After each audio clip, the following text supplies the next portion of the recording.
శ్రీమాత్రే నమః. శ్రీ గురుభ్యో నమః. తదుపరి సింహరాశి.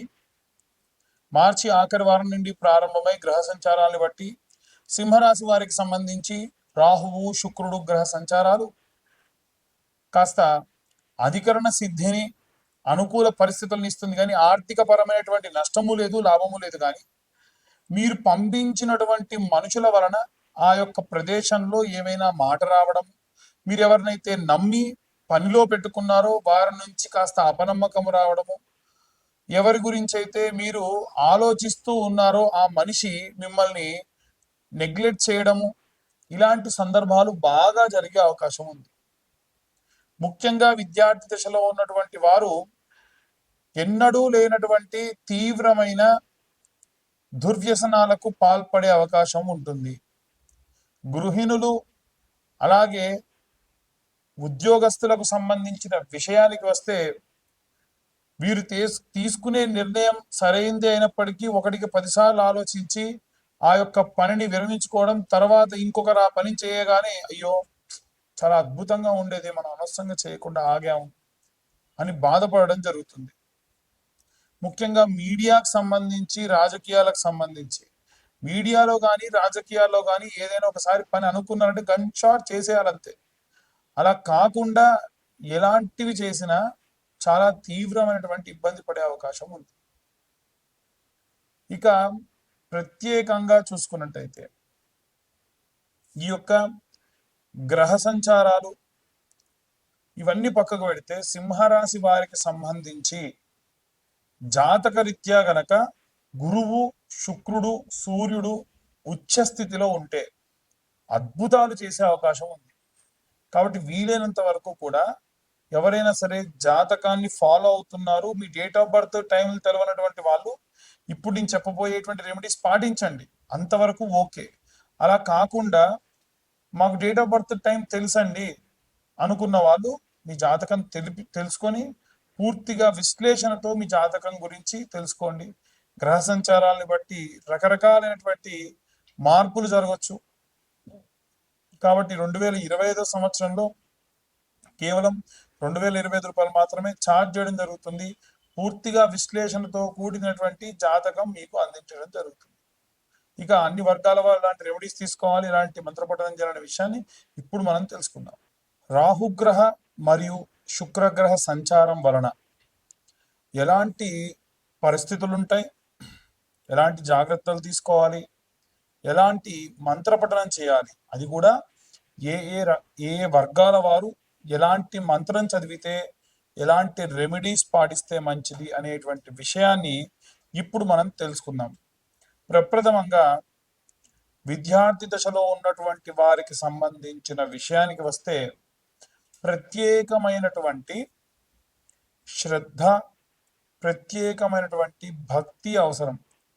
అయితే ప్రతిసారి విద్యార్థుల గురించి ఏముందండి, సరస్వతీదేవి గురించి చెప్తారు, మేధా దక్షిణామూర్తి గురించి చెబుతారు అనంటే ఈ కాలంలో పిల్లలకు సంబంధించి ముఖ్యంగా నిద్రలో ఉలిక్కి పడడం కానీ, ఏమైనా నిద్ర లేమితనం కానీ, అపారమైనటువంటి భయంతో కూడినటువంటి సంచారం కానీ జరుగుతుంది. ఎందుకంటే రాహువు పొగ రూపేణా, మత్తు రూపేణా పిల్లల్నే కాకుండా మిగిలిన అన్ని వర్గాల వారిని కూడా ఇబ్బంది పెట్టడం సర్వసహజం. కాబట్టి ఇలాంటివి ఏవి కూడా కలగకుండా ఉండాలి అంటే ఎలాంటి రెమెడీస్ తీసుకోవాలి అనంటే విద్యార్థులు హనుమాన్ చాలీసా లేదా ఆంజనేయ స్వామి యొక్క గాయత్రి చదవడం మంచిది. హనుమాన్ చాలీసా అనేటువంటిది నిత్యము కూడా అసుర సంధ్యా సమయంలో స్కూల్కి వెళ్ళి వచ్చిన తరువాతకి నిర్దిష్టంగా ఒక దగ్గర కూర్చుండబెట్టి పిల్లలతోని చదివించడం వలన విశేషమైనటువంటి శక్తిని సంపాదిస్తారు. అయితే ఇప్పుడు నేను చెప్పేటువంటి విషయం ఏదైతే ఉందో ఈ యొక్క మార్చిలో ఉన్నటువంటి ఆఖరి వారంలో ప్రారంభమయ్యేటువంటి కాలం, అంటే 21, 22వ తేదీల సమయంలో ఎలాంటి ప్రభావాలు ఉంటాయి అనేటువంటి విషయం గురించి ఇప్పుడు మనం మాట్లాడుతూ ఉన్నాం. అయితే గృహిణులు, స్త్రీల విషయానికి వస్తే మనకి అభిరామి స్తోత్రము అనేటువంటి స్తోత్రం ఉంటుంది. ప్రత్యేకంగా ఈ అభిరామి స్తోత్రమును తులసి దళములతో, చాలా మంది తులసి దళాలు అంటే ఆకులు తీసుకొస్తూ ఉన్నారు. దళం అంటే దానితో పాటుగా జతగా ఉండాలి.